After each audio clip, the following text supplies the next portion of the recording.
لله نحمده ونستعينه ونستغفره ونعوذ بالله من شرور أنفسنا ومن سيئات أعمالنا من يهده الله فلا مضل له ومن يضلله فلا هادي له وأشهد أن لا إله إلا الله وحده لا شريك له ونشهد أن سيدنا ومولانا محمدا عبده ورسوله فقد قال الله تبارك وتعالى في القرآن المجيد والفرقان الحميد أعوذ بالله من الشيطان الرجيم بسم الله الرحمن الرحيم إن الصلاة تنهى عن الفحشاء والمنكر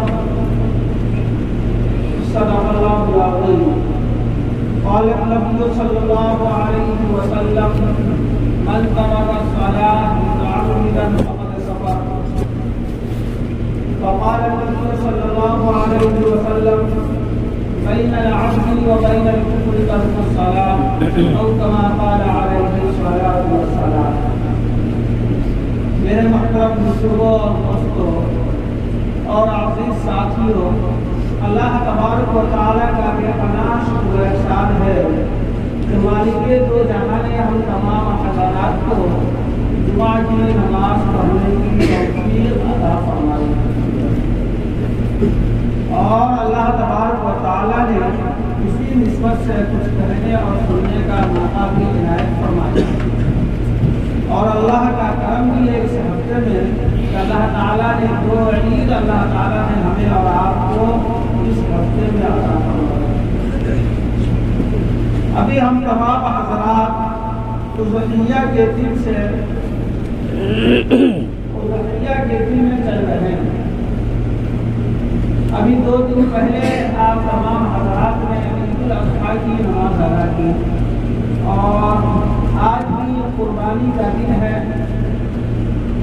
بدھ جمعرات اور جمعہ غروب آفتاب کا.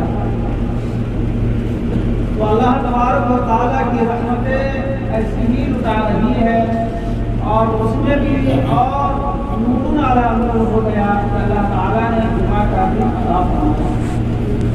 ایسی نسبت بہت کم دیکھنے کو ملتا ہے زندگی کے اندر. ایسی نسبت بہت کم دیکھنے کو ملتا ہے. تو یہ اللہ کا کرم ہے کہ عید کا دن بھی چل رہا ہے، اضحیہ کا دن چل رہا ہے اور قربانی کا، اور ساتھ میں اللہ تعالیٰ نے یوم الجمعہ بھی ہمیں عطا فرمایا جس کے بارے میں آقا نبی صلی اللہ علیہ وسلم نے ارشاد فرمایا کہ یہ ہفتے کا عید ہے اور جمعہ کے دن کو خاص طور پر اللہ تبارک و تعالیٰ کے یہاں آسمان پر بھی منایا جاتا ہے. تو اندازہ لگائے کہ کتنا بابرکت دن ہے اور اللہ تبارک و تعالیٰ سے لینے کا اور اللہ کی رضا کو ڈھونڈنے کا اور اللہ کے خوف اور ڈر کو اللہ تبارک و تعالیٰ کا حاصل کرنے کا کتنا اچھا موقع امت محمدیہ کو اللہ تبارک و تعالیٰ نے دیا ہے.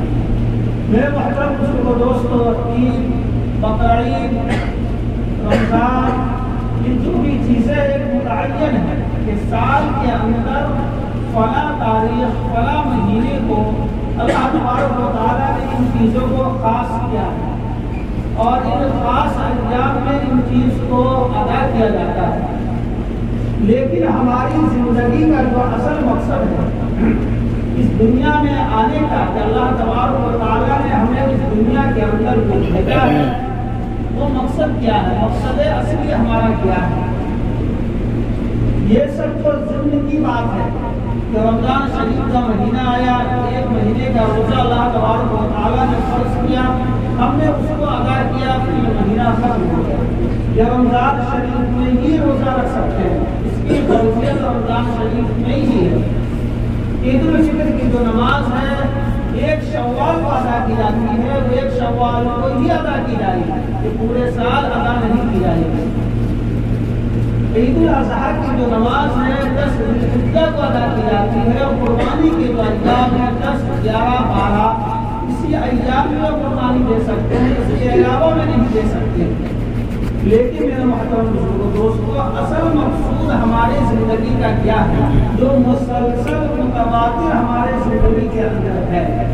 میرے محترم دوستو، جنہوں نے کلمہ طیبہ لا الہ الا اللہ محمد رسول اللہ کہا، زبان سے اقرار باللسان اور تصدیق بالقلب، زبان سے اقرار اور دل سے ان کو تصدیق کر لیا، اللہ وحدہ لا شریک کو ایک مان لیا کہ اللہ جو کچھ ہوتا ہے تیری ذات سے ہوتا ہے، تیری مرضی سے ہوتا ہے، تیری مرضی کے خلاف کچھ نہیں ہو سکتا۔ مولا اگر تو چاہے کسی کو عزت دینا تو دنیا کی پوری طاقت مل کر اگر کسی کو عزت دینا چاہے تو وہ عزت نہیں دے سکتی جب تک کہ مولا نہیں چاہتا۔ اور اگر اللہ تبارک و تعالیٰ جس کو ذلیل کرنا چاہے اور اگر پوری دنیا مل کر اس کو عزت دینا چاہے تو میرے محترم دوستو آدمی ذلیل ہو کر رہے گا۔ اس پر ہمارا ایمان ہونی چاہیے کہ درخت کا اگر ایک پتا، ریت کا ایک ذرہ بھی اگر ہوا میں گردش کرتا ہے تو رب کائنات کے حکم سے گردش کرتا ہے۔ یہ یقین ہمارے دل کے اندر بیٹھنی چاہیے، تب جا کر ہمارا ایمان مضبوط اور مستحکم اور مضبوط ہوگا، تب جا کر ہمارے دلوں کے اندر اللہ تبارک و تعالیٰ کے احکام کی پیروی ہونے کا جوش مارے گا، تب جا کر ہمارے دلوں کے اندر حضرت محمد صلی اللہ علیہ وسلم کے لائحہ طریقے پر زندگی گزارنا ہمارے لیے آسان ہوگا، ورنہ ہمارے لیے دشواری ہوگی۔ نبی پاک صلی اللہ علیہ وسلم کے طریقے پر زندگی گزار کر کامیابی کا یقین ہمارے دلوں کے اندر مضبوط اور مستحکم ہونی چاہیے، اور حضرت محمد صلی اللہ علیہ وسلم کے زندگی سے ہٹ کر، نبی پاک صلی اللہ علیہ وسلم کے طریقے سے ہٹ کر ہماری زندگی برباد ہو جائے، ہماری زندگی ناکام ہو جائے، اس کا یقین ہمارے دلوں کے اندر بیٹھ جانی چاہیے۔ ہمارے زندگی اور ہمارے دلوں کے اندر اس کا مستحکم ارادہ ہونی چاہیے، تب جا کر میرے محترم دوستو ہماری زندگی کامیابی کی منزل کو طے کرے گی، ورنہ میرے محترم دوستو ہماری زندگی ناکامی کی منزل کو طے کرے گی۔ یہ منزل چلے گا، یہ دن چلیں گے، یہ آسمان اپنی جگہ کھڑا رہے گا، یہ زمین اپنی جگہ بچھی ہوئی رہے گی، یہ پہاڑ اپنی جگہ زمین کو پکڑے رہے گا، یہ دریا اپنی جگہ رہے گی، 18,000 مخلوق گردش کرے گی اس دارے پانی کے اندر، یہ وقت چلتا رہے گا۔ آپ اللہ کی عبادت کرے یا نہ کرے، اللہ پر مستحکم ایمان رکھے یا نہ رکھے، نبی پاک صلی اللہ علیہ وسلم کے طریقے کو اپنے زندگی کے اندر وابستگی کے ساتھ پکڑے یا نہ پکڑے، یا آپ کی زندگی کا جو مرحلہ ہے یہ زندگی کا مرحلہ چلتا رہے گا۔ ایک وقت آئے گا کہ اللہ کا حکم ہوگا اسرائیل علیہ السلام کو، جاؤ فلاں بندے کے روح کو قبض کرو، اذا جاء اجلهم لا يؤخر احدكم الموت، کہ تم میں سے کسی شخص کو ایک سیکنڈ کا بھی مہلت نہیں دیا جائے گا۔ جب فرشتے آئیں گے آپ کو روح قبض کریں گے، آپ کو دنیا کی ساری چیزیں بھول کر مرنے کے بعد جو ہونا ہے وہ زندگی آپ کے سامنے آئینہ کی طرح جھلکنے لگے گا۔ تو اندازہ لگائے اور غور کرے، فکر کرے کہ ہم ایسی زندگی جو زندگی پانی ہے، پانی کے بلبلے کے مانند ہے۔ آپ نے دریا میں، نالا میں دیکھا ہوگا کہ پانی کا بلبلا دیکھتے ہی دیکھتے وہ کٹ جاتا ہے، کھل جاتا ہے۔ اسی طریقے سے انسان کی زندگی ہے۔ آپ نے اپنے دوستوں احباب کو دیکھا ہوگا، بہت سارے ساتھی یہاں اپنے ذریعہ معاش کے لیے آئے ہوئے، کتنے کے والد صاحب انتقال ہو گئے، کتنے کے والدہ انتقال ہو گئے، کتنے کے بھائی انتقال ہو گئے۔ ایسے شخص ہے 2 سال کے اندر میں اس کے گھرانے میں 4 موت ہوئی۔ ایسے اشخاص اس کیمپ کے اندر موجود ہیں۔ میرے محترم دوستو، غور کریں کہ زندگی کسی کے ساتھ چمٹنے والی نہیں ہے کہ زندگی اس کو پکڑ کے رکھے۔ زندگی ایک دن ساتھ چھوڑ دے گی۔ یہ ہاتھ، یہ پاؤں، یہ سارا جسم عنصری، یہ آنکھوں میں دیکھنے کی یہ صلاحیت، زبان کے اندر بولنے کی یہ قوت و طاقت، یہ بازو کے اندر قوت، یہ پاؤں کے اندر حرکتیں، یہ چلنے کی طاقت، دوستو ایک نہ ایک دن اس کو ختم ہونا ہے، فانی ہونا ہے۔ آپ نے دیکھا ہوگا اپنے جسم کے اعتبار سے اپنے قوتوں اور بازو کے اعتبار سے، اپنے دل و دماغ کے اعتبار سے اور اپنے زبان کی قوت کے اعتبار سے کہ ایک مرتبہ اگر انہوں نے اپنے محلے میں کوئی بات بول دی اس کی بات کو سرحدوں پر رکھا گیا۔ لیکن میرے محترم دوستو، ایک وقت یہ بھی آیا کہ جب فرشتے ان کے پاس آ کر ان کی روح کو قبض کر لیے کہ میرے محترم دوستو ایک لفظ بھی اس کے زبان سے کچھ نہ نکل پایا۔ اس لیے ہمیں تیاری آخرت کی کرنی ہے۔ اللہ نے یہ ہمیں سفر کے لیے بھیجا، ہم سفر کے اندر ہے۔ کسی کا سفر 40 سال کا، کسی کا سفر 50 سال کا، کسی کا سفر 60-70 سالہ ہے، لیکن یہ سفر گزار کے آدمی ایک دوسرے دنیا کی طرف کوچ کرنے والا ہے بہت ہی جلد۔ آئے دن آئے گھنٹوں کے اعتبار سے ہمارا دن گزر رہا ہے، آج ہفتوں کے اعتبار سے ہمارا مہینہ گزر رہا ہے، آج مہینوں کے اعتبار سے ہمارا سال گزر رہا ہے۔ کب ہماری زندگی 5 سال کی ہوئی، کب ہماری زندگی 55 سال کی ہوئی، سمجھ میں نہیں آتا ہے، بس سفر کرتے کرتے ہماری زندگی ختم ہو رہی ہے۔ اس لیے میرے محترم دوستو، ایک اللہ تبارک و تعالیٰ کے جو احکام ہیں، جو میں نے قرآن مقدس کی آیت کریمہ جو پڑھی، ان الصلاۃ تنہی عن الفحشاء والمنکر، اللہ تبارک و تعالیٰ قرآن مقدس میں ارشاد فرماتا ہے کہ نماز تمام بے حیائی اور برائی سے روک دیتی ہے۔ نماز ایک ایسی عبادت ہے، غور کرنا، نماز ایک ایسی عبادت ہے کہ آدمی کے زندگی جب سے وہ بالغ ہوا، جب سے اسلامی شریعت اس کے اوپر نافذ ہوئی، میرے محترم دوستو، اس وقت سے لے کر تب تک یہ نماز اس کی زندگی کے اندر فرض ہے۔ جتنے بھی اعمال ہیں، جتنے بھی احکامات ہیں، حج ہو، قربانی ہو، روزہ ہو، سب ایک حد متعین ہے کہ اس مہینے اور اس تاریخ میں اس چیز کو کرنا ہے۔ لیکن نماز ایک ایسی دولت ہے جو زندگی کے ساتھ وابستہ ہے۔ یہ نماز آدمی کے زندگی سے ملی ہوئی ہے کہ نماز کے بغیر کوئی چارہ کار نہیں، کہ بین العبد و بین الکفر ترک الصلاۃ، بندے اور کفر کے درمیان اگر کوئی چیز آر ہے، کوئی چیز دیوار ہے، اور کوئی پردہ حائل ہے، تو میرے محترم دوستو وہ نماز ہے۔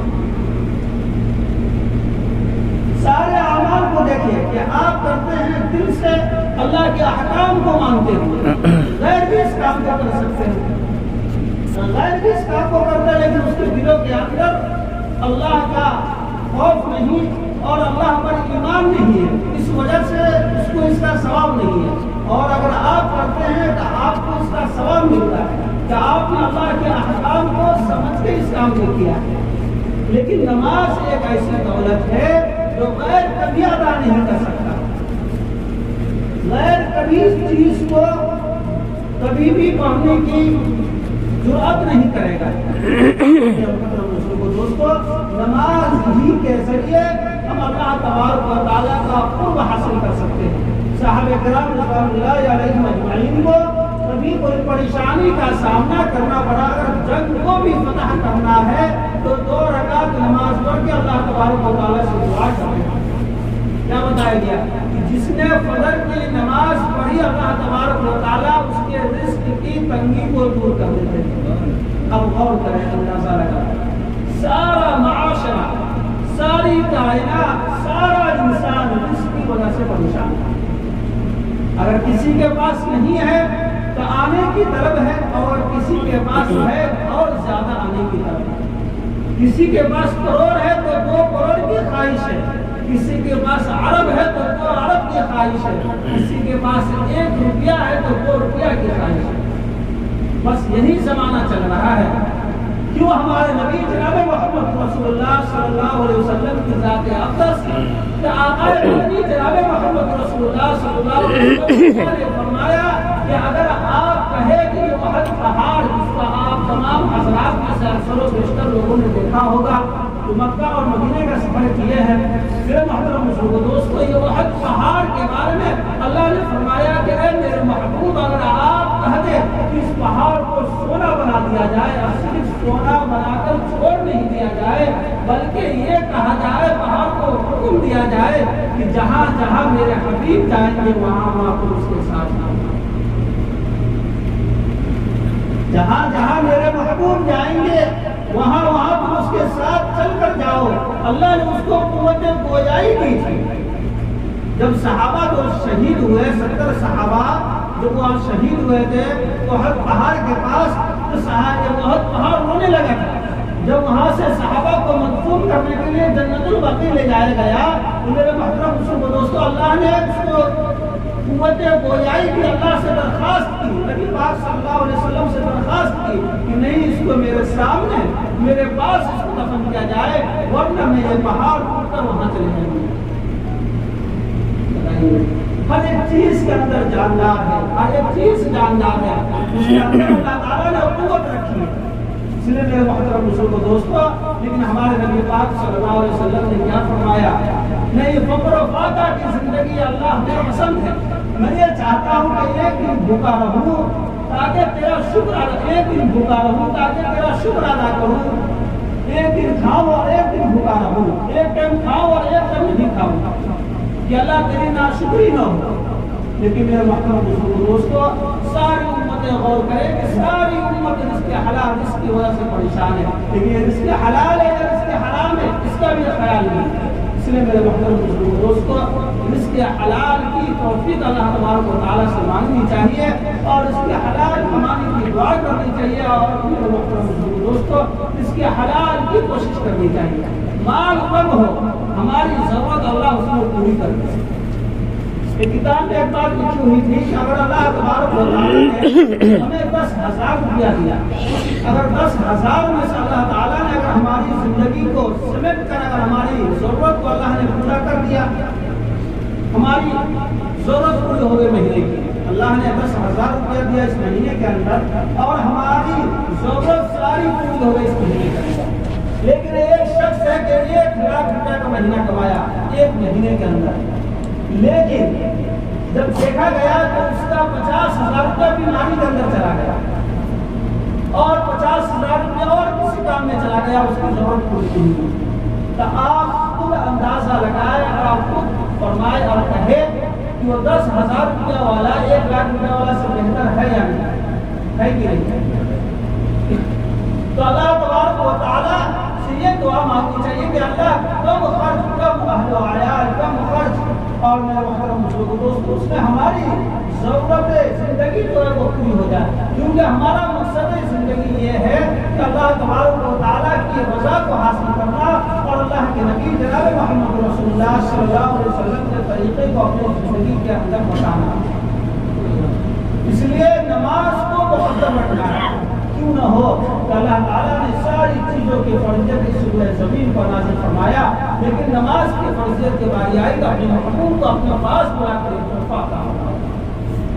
ایک شخص ایک وقت نماز پڑھتا ہے لیکن اللہ تبارک و تعالیٰ اسے 50 وقت نماز پڑھنے کے برابر ثواب عطا فرماتا ہے. اس لیے میرے محترم دوستو اپنی زندگی کو غنیمت جانے. اگر ہماری روح نکل جائے گی, ہمارے ہاتھ اور پاؤں کام کرنے چھوڑ دیں گے, اس کے بعد ہم جتنا بھی چاہیں کہ اللہ کے دربار میں جا کر ایک مرتبہ سجدہ کر لوں, ایک سجدہ کی توفیق دے دے, ایک سبحان اللہ کہنے کی توفیق دے دے. میرے محترم دوستو ہمیں اور آپ کو دنیا والا دین کہ آج ہمارے پاس جو زندگی ہے زندگی کو غنیمت جانے, اس وقت کو غنیمت جانے. اور میرے محترم دوستو نماز کی پاسداری اپنی زندگی کے اندر سب سے مقدم رکھیں. اور صرف نماز ہی نہیں کہ نماز پڑھنا ہے, مسجد میں آنا ہے, امام کے پیچھے نماز پڑھ کے چلے جانا ہے. نماز کے جو چیزیں ہیں نماز کو صحیح اور درست کرنے کے لیے اس کی کوشش کرنا ہے. اس کے لیے علم کی ضرورت ہے. کم سے کم کتنا علم ہر مسلمان امت مسلمہ مرد عورت کے اوپر طلب العلم فریضۃ علی کل مسلم و مسلمہ. تمام امت مسلمہ کے اوپر اتنا علم دین کا حاصل کرنا فرض ہے جس سے اس کی زندگی 24 گھنٹے کی صحیح شریعت مطہرہ کے حساب سے گزر سکے.